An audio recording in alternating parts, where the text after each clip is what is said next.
Assalamualaikum warahmatullahi wabarakatuh. Alhamdulillah. Waalaikumsalam.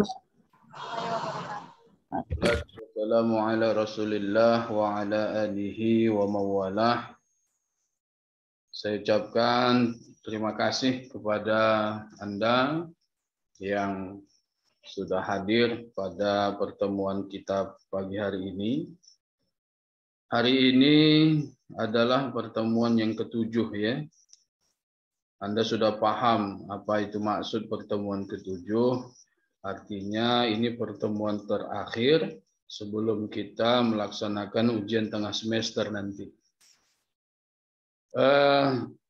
Artinya setelah ini kita akan minggu tenang menunggu pengumuman kapan ujian tengah semester akan dilakukan.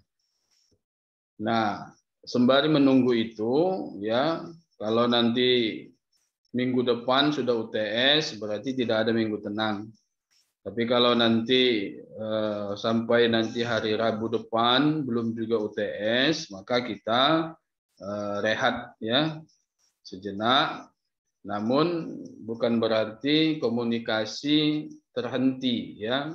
Anda tetap bisa berkomunikasi dengan saya, berdiskusi, menanyakan hal-hal yang terkait dengan tugas mungkin atau dengan materi-materi yang saya berikan.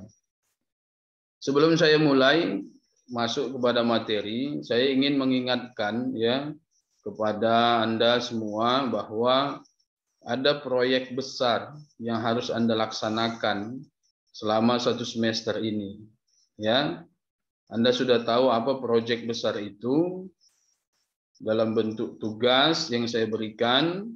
Ya, tugas pertama Anda membuat satu video tutorial ya, yang prinsipnya adalah merubah barang atau benda yang tidak bernilai menjadi barang yang bernilai.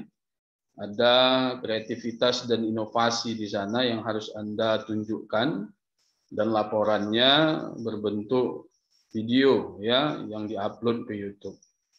Nah, setelah itu ada proyek besar lagi yaitu Anda membuat master plan ya atau proposal usaha ya,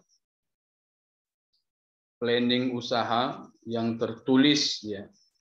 Artinya Anda membuat bagaimana menjadikan tugas yang pertama tadi menjadi satu bentuk ya proposal usaha, rencana usaha yang Anda sudah konsep sehingga dia nanti menjadi satu barang yang bisa bernilai jual dan Anda sudah hitung ya berapa modal, berapa nanti harga yang harus dijual sampai nanti kepada keuntungan yang akan Anda peroleh dengan produk yang sudah Anda buat itu tadi. Kemudian ada juga kolaborasinya. Saya sudah sampaikan kepada dosen strategi pemasaran Anda, Bu Winda. Jadi ada kolaborasi kami ya, karena tugasnya itu berkesinambungan ya. Produk yang Anda buat di tugas saya itu akan sejalan nanti dengan tugas yang Bu Winda berikan. Bagaimana produk yang Anda buat itu harus untuk menguji dia punya nilai jual atau tidak.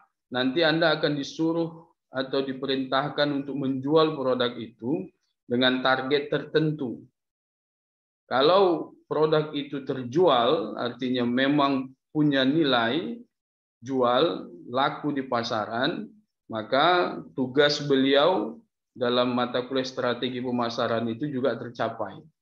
Jadi saya pikir pekerjaan ini tidak mudah, saya pikir kalau Anda menganggap ini mesti lama waktunya, itu gampangnya itu dikerjakan. Saya pikir tidak. Setengah dari perjalanan sudah selesai. Tapi progres yang saya terima, ya, yang saya lihat selama ini bahwa masih pada fase Anda menanyakan kepada saya, Pak, kalau produk ini bisa enggak? Kalau ini bisa enggak? Baru sebatas itu. Tapi konkretnya, ya, tindakan signifikansinya itu belum ada. Ya, belum ada yang datang kepada saya membawakan misalkan produknya setelah jadi Pak ini produknya, ya, atau berkonsultasi tindak lanjut, ya, sudah tertulis semua konsep untuk membuat videonya juga selesai, ya, tinggal take video karena produknya sudah ada, sudah memenuhi standar, syaratnya sudah ada, ya. Saya pikir itu tindakan lanjutan yang mesti diselesaikan hari ini selesai. Tapi sampai sekarang belum, ya. Nah, perkuliahan kita kan memang tidak tatap muka, tetapi jangan dianggap bahwa ini perkuliahan kita nih udahlah tinggal dengarkan pemaparan dari dosen lewat Zoom aja, tidak, ya. Ada tugas, ada goal yang harus diselesaikan di sana. Sehingga memang dimanapun Anda berada, ya, tetap diberikan satu beban kerja, ya, beban tugas yang nanti ini menjadi fokus penilaian Anda lulus tidak dalam mata kuliah itu. Ya, sembari setiap hari, ya, setiap minggu ada materi yang disampaikan sebagai modal Anda untuk memahami, ya, pengerjaan tugas itu, ya. Anda harus laksanakan itu sesegera mungkin. Jadi dari hari demi hari, minggu demi minggu, itu ada progres yang Anda laporkan seharusnya kepada saya. Ya, misalkan Anda sudah mengajukan produk ini bisa tidak Pak? Saya katakan ketika kita sudah diskusikan, kita analisis bisa. Harusnya sudah ketika saya katakan bisa, itu ada tindakan-tindakan selanjutnya. Sehingga apa? Sehingga nanti ketika sudah masuk kepada fase untuk membuat laporan dalam bentuk video itu, semua sudah clear. Nah, kualitasnya sudah Anda laporkan kepada saya, ini udah bagus. Saya bilang oke, ini udah bagus. Kemudian teknik pekerjaannya semua sudah selesai. Ya, artinya tinggal take gitu loh. Kalau Anda nanti langsung ujuk-ujuk langsung buat video, buat laporan, sebelum Anda lakukan laporan progres demi progres, tahapan demi tahapan yang sudah Anda selesaikan, ternyata dalam video itu tidak memenuhi standar yang saya inginkan, artinya ada kesalahan mendasar di situ, ya konsekuensinya bisa disuruh ulang. Kan itu jadi hal yang hal yang menyulitkan kalau seperti. Lebih baik setiap ada tindakan, kemudian laporkan, diskusikan, kemudian sampai mendapat persetujuan dari dosen pembimbing, nah Anda laksanakan, selesai, diterima, ya sudah, kan begitu. Jadi memang proses kita ini, walaupun kita belajar dari jarak jauh, komunikasi kita nggak akan berubah gitu. Tetap harus ada, makanya itulah fungsinya grup. Jadi dalam WhatsApp itu. Jadi bukan tiap minggu Anda laporkan tugas mingguan. Tugas mingguan itu tugas memang, ya, nilainya ada, tetapi itu salah satu komponen yang sedikit porsinya. Ya kan? Kalau kita tatap muka di kelas itu otomatis saya berikan materi, Anda bisa catat, kan begitu. Nah, kalau pertemuan seperti ini, saya menginginkan apa yang saya paparkan Anda catat.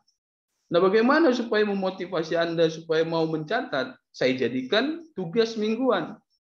Kan begitu. Ada porsinya, ada nilainya. Tetapi ada yang lebih tinggi daripada itu, yaitu 2 goal tugas dari capaian pembelajaran kita, ya, dalam mata kuliah kewirausahaan itu, gitu loh. Ya, jadi jangan sia-siakan lagi waktu, jangan buang-buang waktu lagi, ya. Ini ada setengah lagi, 7 pertemuan sudah selesai. Ya. Harusnya 7 pertemuan ini selesai untuk laporan tutorial, ya, laporan videonya selesai. Nanti setelah UTS baru Anda masuk ke master plan pembuatan proposal usahanya. Gitu loh.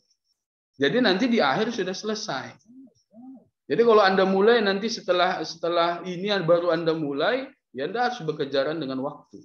Ya. Ya, yang namanya belajar ya pasti ada penilaian dan penilaian itu pasti ada tolak ukurnya. Ada hal-hal yang harus dinilai, maka saya buat penilaian itu dalam bentuk tugas yang saya berikan. Ya, sekedar mengingatkan ya, kalau tidak ada tugas yang Anda laporkan kepada saya, terutama yang dua itu, ya apa yang mau saya nilai begitu loh. Nilai apa yang mau saya berikan kepada Anda? Ya, jadi jangan salahkan nanti ketika di akhir semester ternyata Anda dapat nilai D, dapat nilai E gitu loh. Ya, karena saya akan menilai apa yang Anda buat, bukan melihat seseorang, oh si Anu bukan. Jadi saya lihat itu apa yang Anda buat, ya. Ketika Anda laporkan apa yang Anda buat, maka akan ada penilaian, ya. Jadi ini saya ingatkan kepada Anda, baik yang pagi, yang siang, maupun yang NR, yang sore dua ya. Karena saya mengundang juga mereka, bagi yang mau dan bisa. Contohnya misalkan ada Juliani ini, walaupun off cam dia kalau dari kelas NR sekarang ya, sore dua, nah masuk. Ya, supaya apa? Supaya update lah ya. Karena nanti kalau mereka tidak ikut ini nanti bisa lihat di rekamannya. Nah, saya pikir itu sekedar di awal mengingatkan kepada Anda bahwa mata kuliah kewirausahaan ini penuh dengan motivasi, penuh dengan keberanian, tantangan, termasuk nanti penuh dengan perhitungan risiko, ya, termasuk ini. Kalau Anda nanti tidak kerjakan ini tugas, ini pasti berisiko. Risiko itu kalau berani memang Anda ambil, Anda misalkan memutuskan saya tidak akan mengerjakan tugas itu, maka risikonya nanti Anda tidak lulus.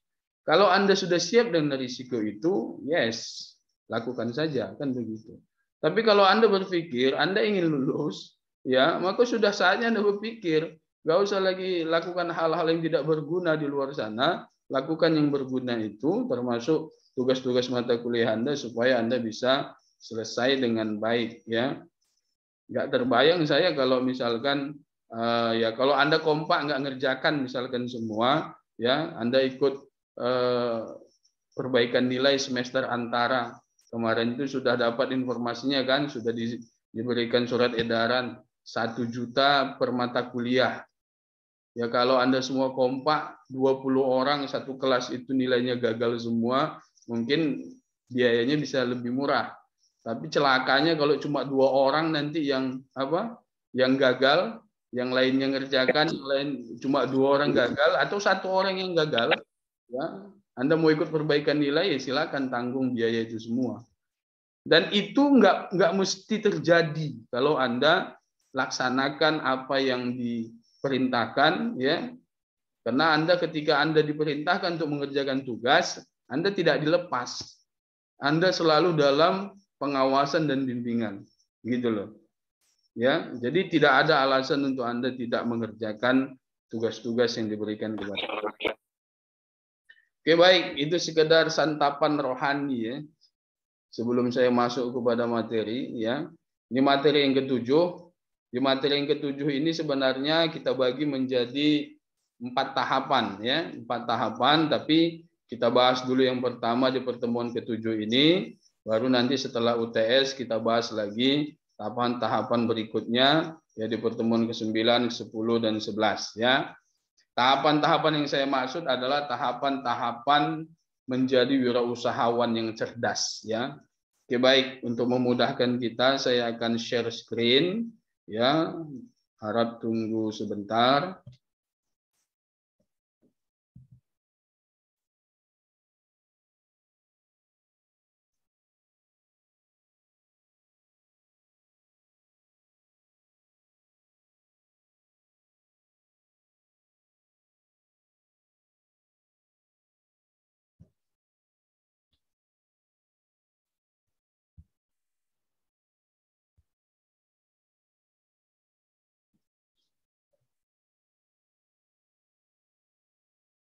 Oke, mohon maaf ya.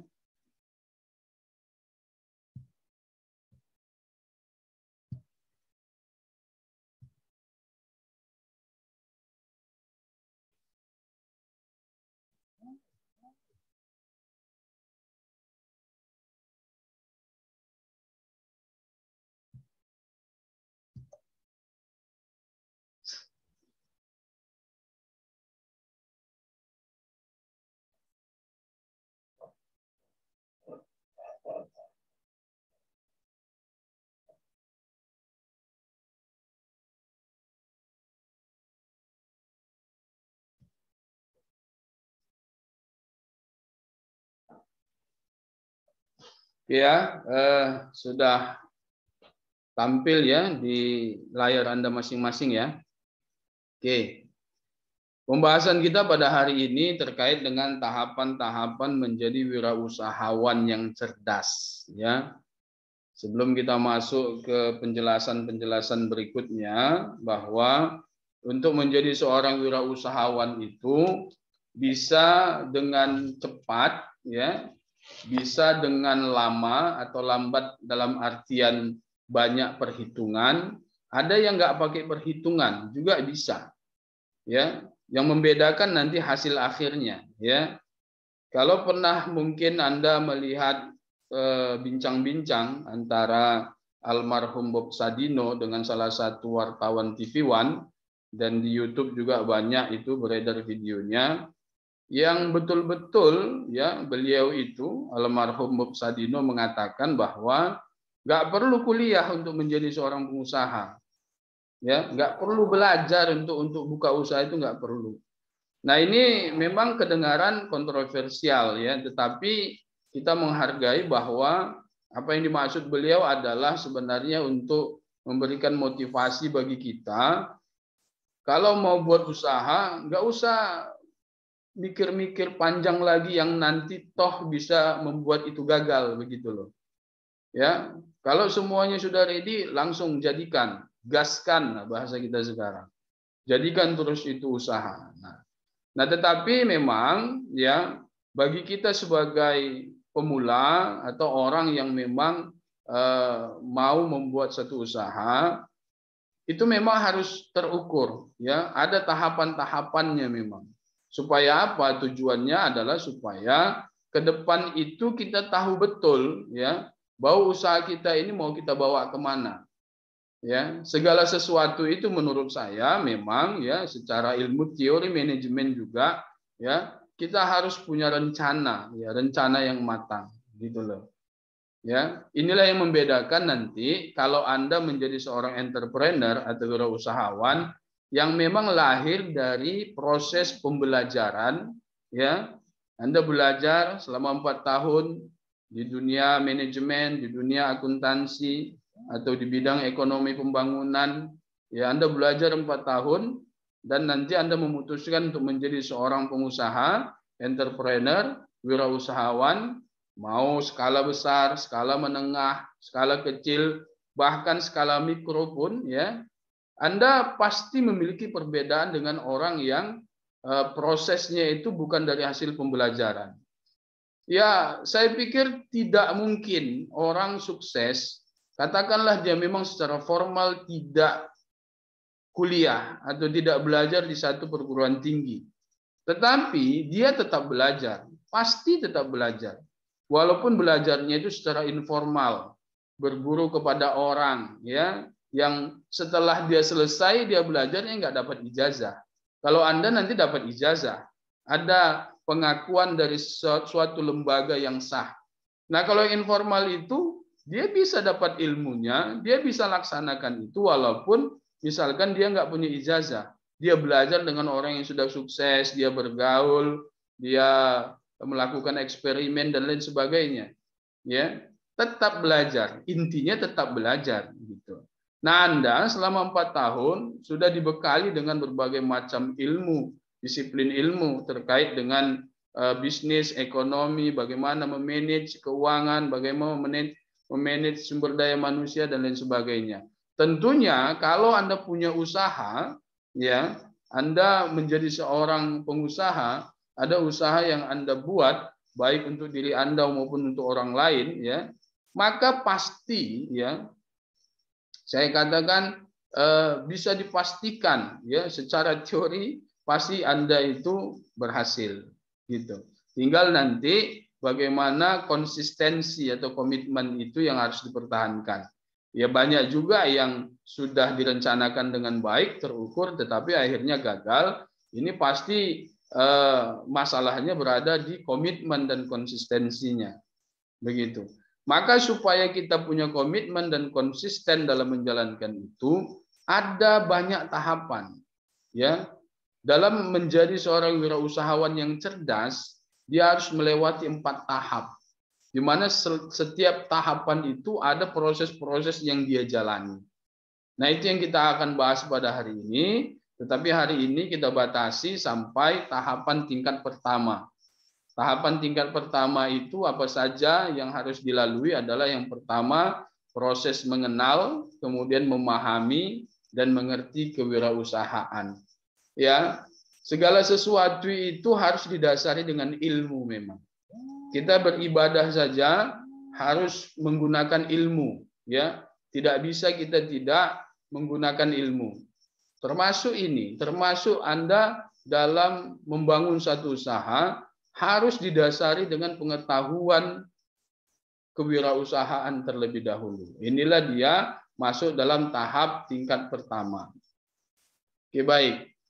Kita coba bahas yang pertama. Ini ada gambar ya, bahwa ketika Anda memulai, tahapan pertama yang Anda lewati adalah introduction proses, yaitu perkenalan dengan kewirausahaan.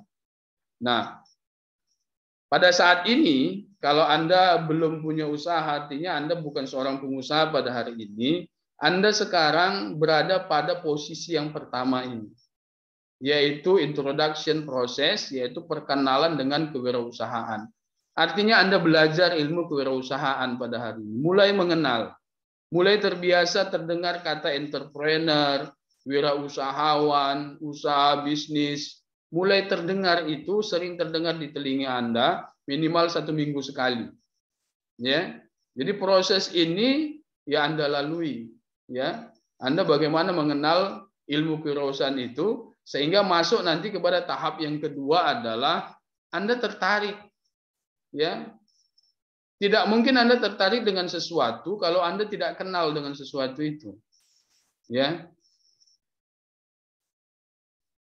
Seperti pepatah yang sering Anda dengar itu apa? Tak kenal maka tak sayang. Ya, sayang itu artinya tertarik ya, pasti kan? Nah, artinya kalau nggak kenal dengan ilmu kewirausahaan, pasti Anda nggak tertarik dengan ilmu kewirausahaan itu. Nah, proses pertama pada tingkat pertama Anda ingin membuka satu usaha ya dengan cerdas, Anda kenali dulu apa ilmu kewirausahaan. Bagaimana menjadi seorang pengusaha. Nanti akan dibahas dalam ya ilmu kewirausahaan itu. Kemudian setelah Anda tahu, pasti Anda tertarik. Oh, begini ternyata. Ternyata menarik juga ya. Ternyata seru juga menjadi seorang entrepreneur itu. Ternyata inilah jawaban jawaban dari keinginan saya untuk menjadi seorang yang punya banyak pendapatan ya. Dari ilmu itu dia tahu karena disuguhkan motivasi-motivasi itu ya. Kalau Anda mau jadi orang kaya, Anda jadi pebisnis katanya, jadi pengusaha. Kalau jadi pegawai nggak akan jadi kaya itu, kecuali Anda korupsi katanya. Karena sudah terukur tiap bulan berapa gajinya. Tapi kalau menjadi seorang pengusaha, semakin gasnya semakin tinggi, semakin giat dia, semakin semangat dia, nah pendapatan itu juga semakin tinggi. Dia tergantung dari gimana kita memperlakukan usaha itu. Nah, setelah Anda tertarik, maka ada proses spiritual emosional. Ini ketertarikan Anda ini pasti berkecamuk dalam diri Anda. Ya. Pasti ada banyak pertimbangan-pertimbangan nanti muncul di situ. Anda tertarik, tapi nanti kayak mana ya kalau nanti jadi aku buka usaha, ya kalau gagal nanti gimana? Ya kalau maju, kalau gagal modal udah keluar banyak, begini begitu, semua berkecamuk itu di dalam diri. Ya. Sampai pada akhirnya nanti kalau Anda lulus di situ, Anda ambil keputusan untuk ya menjadi seorang wirausahawan, gitu loh. Ya, take a decision process namanya. Mengambil keputusan.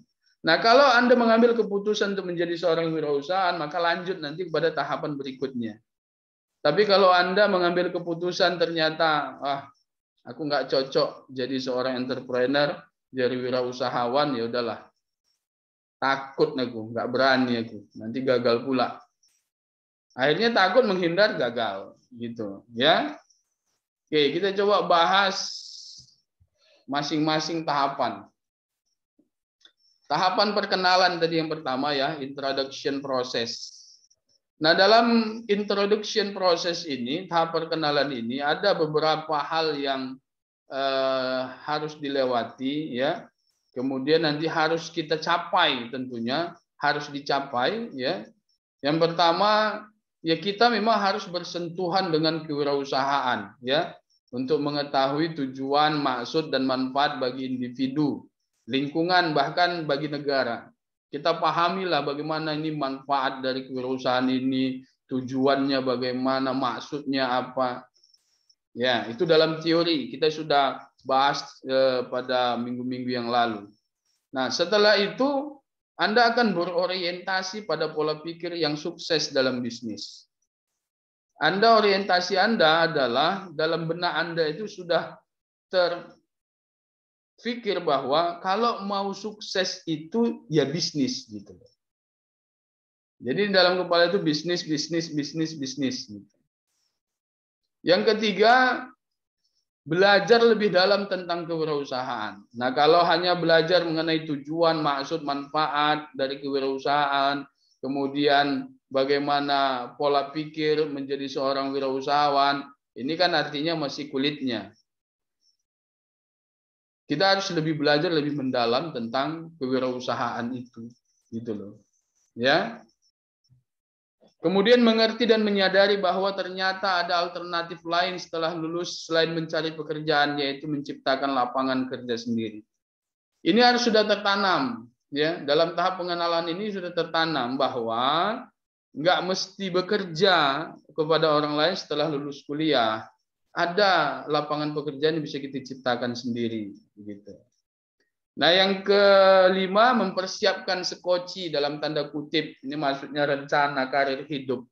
Ya, saya himbaulah kepada Anda yang belum punya coret-coretan, kira-kira target ke depan apa karir Anda itu setelah kuliah. Dari kuliah ini, Anda yang harus Anda lakukan, rencana-rencana besar yang harus Anda lakukan.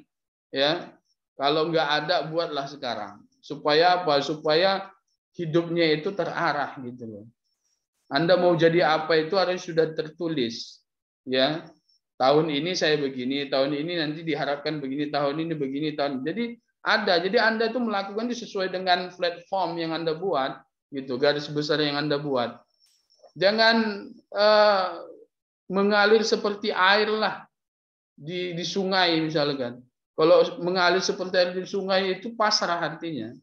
Ya, coba Anda letakkan misalkan benda atau botol plastik di sungai itu. Ya, kemana dibawa sungai itu, ke situlah. Kadang terbentuk batu, kadang nyangkut, ya kadang tenggelam, ya kan? Kadang diambil sama tukang botol segala macam. Ya, artinya jangan flow like a river, jangan begitu. Anda harus punya catatan-catatan penting yang harus Anda lakukan. Kemudian mengerti bahwa menjadi seorang wirausahawan itu bukan milik sekelompok orang saja. Nah, jangan pernah ditakut-takuti oleh orang lain bahwa kalau pengusaha itu ya anak-anak pengusaha, ya bapaknya pengusaha, kau jangan pengusaha katanya kan. Darah pengusaha nggak ada di darah kau, nggak bisa kau jadi pengusaha. Itu omong kosong, nggak boleh ditiru itu. Kemudian tahapan yang kedua adalah ketertarikan terhadap kewirausahaan, attractiveness process. Nah, mulai menyadari bahwa mitos yang salah tentang kewirausahaan perlu diubah. Jangan percaya mitos lagi, ya. Kita sudah bahas itu. Kemudian menyadari pentingnya ilmu kewirausahaan untuk dipelajari untuk mewujudkan cita-cita tujuan hidup, ya. Kemudian mengerti bahwa setiap orang mempunyai jiwa kewirausahaan dan kepemimpinan. Cuma belum ditumbuh kembangkan ajanya, belum diberdayakan, belum dimunculkan. Setiap orang pasti punya itu.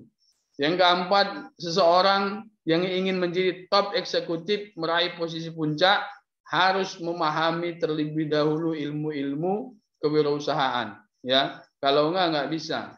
Ya, jangan sampai nanti lebih kuat keinginan daripada kemampuan. Kalau keinginan kuat, ya semua orang bisa, tapi kemampuan belum tentu. Ya, keinginan kuat itu harus dibarengi dengan kemampuan kita yang kuat supaya bisa berada pada puncak.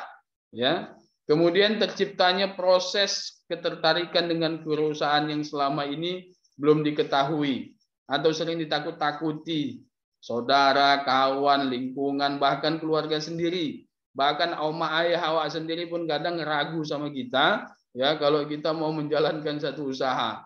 Udah nggak yakin dia sama kita. Itu harus kita buktikan itu bahwa kita mampu. Kemudian yang ketiga, tahap proses gejolak spiritual dan emosi, spiritual and emotional process. Nah, di sini mulai mengertilah Anda apa itu ketakutan, kegagalan. Anda dalami kegagalan dan ketakutan itu, ya kan? Anda paham dengan risiko, Anda paham dengan kenapa orang tidak mau jadi wirausahawan, kenapa orang mau, kemudian apa faktor-faktor kesuksesan dan kegagalan. Anda sudah paham bahwa kegagalan itu awal dari kesuksesan, begitu. Ya, jadi menganggap kegagalan itu biasa. Nah, ini gejolak spiritual dan emosi itu terjadi. Takut gagal, tapi kalau Anda pahami bahwa kegagalan itulah bagian dari proses, Anda nanti nggak takut lagi untuk memulai. Ya. Oke, yang keempat, tahap proses mengambil keputusan.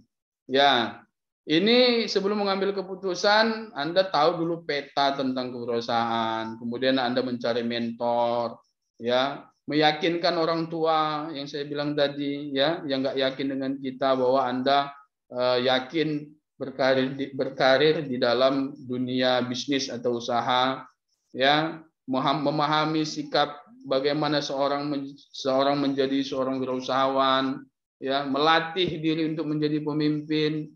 Kemudian yang paling penting adalah merubah pola pikir atau mindset dan paradigma bahwa menjadi seorang entrepreneurship itu adalah sesuatu yang sangat baik, ya, mulia sekali. Anda tahu kalau Rasulullah SAW itu adalah seorang entrepreneur, ya, bukan seorang dia pernah menjadi pekerja, ya, bagi pamannya, bagi Khadijah istrinya, tetapi dia adalah seorang entrepreneur yang sukses. Dia seorang pengusaha lintas negara, ya. Jadi bukan kalau kita mau memandang dari sisi ilmu agamanya, kita harus pandang juga bahwa dari sisi kerja beliau itu semuanya penuh dengan bisnis, ya. Nah, jadi jangan berpikir bahwa menjadi seorang entrepreneur itu, wirausahawan itu tidak memerlukan catatan-catatan, ukuran-ukuran, perencanaan-perencanaan, tidak. Harus terukur, ya. Dalam proses ini saja banyak orang yang gagal di situ. Sekarang saja kalau mau saya kembalikan kepada Anda saja ini masih ada yang belum tertarik dengan menjadi seorang pengusaha atau wirausahawan. Apa dasarnya belum tertarik? Karena belum paham tentang ilmu kewirausahaan. Kapan itu paham? Ya mungkin setelah pelajaran kita selesai baru Anda bisa paham. Kan seperti itu. Nah, belum tertarik lagi. Apalagi sampai pada proses bagaimana memutuskan. Nah, bagi saya sebagai dosen yang membawakan mata kuliah ini, target saya adalah pola pikir Anda berubah. Bahwa setelah selesai kuliah nanti, jangan cuma satu saja yang ada di pikiran Anda, yaitu bekerja kepada orang lain. Bekerja di perusahaan. Bekerja menjadi seorang pegawai negeri sipil. Ya kan? Atau lain-lain yang memang prosesnya bergantung kepada orang. Gitu. Tapi ada alternatif lain, yaitu menjadi seorang entrepreneur, wirausahawan. Skalanya besar, menengah, kecil, mikro itu bukan urusan gitu loh. Tapi yang paling penting adalah Anda seorang pengusaha. Pengusaha pisang goreng, pengusaha cendol, pengusaha bakso bakar, apa lagi? Yang mikro-mikro, pengusaha cilok, pengusaha telur gulung, yang jualannya itu hanya pakai sepeda motor, bahkan sepeda, ya itu hanya skalanya saja. Tapi predikatnya sebagai seorang pengusaha itu sudah dapat. Ya. Nah, dengan proses Anda belajar, dengan ilmu yang Anda miliki itu tadi, inilah yang menjadi perubahan itu nanti. Kalaupun Anda menjadi pengusaha pisang goreng, pasti pisang gorengnya itu tidak sama dengan pisang goreng dengan orang yang berjualan di pinggir jalan sana yang nggak punya ilmu. Kalau ternyata setelah Anda tamat menjadi seorang sarjana dan memutuskan menjadi seorang pengusaha, katakan pisang goreng, tetapi pisang gorengnya yang Anda jual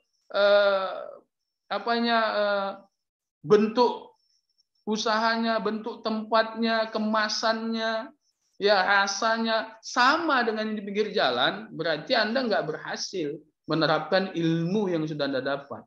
Harus ada perubahan di situ. Maka ada pisang pasir lah, pisang keju, pisang begini, terjadi inovasi-inovasi kreativitas di sana. Itu didasarkan apa? Ilmu yang sudah mereka terima, gitu. Ya. Jadi mulailah berpikir bagaimana untuk kreatif dan inovatif. Ya, dan beranikan diri Anda untuk menjadi seorang pengusaha. Oke, baik, itu saja hari ini materi kita. Kita lanjutkan minggu depan ya dalam bentuk diskusi dan kita lanjutkan di grup kalau ada yang ingin bertanya.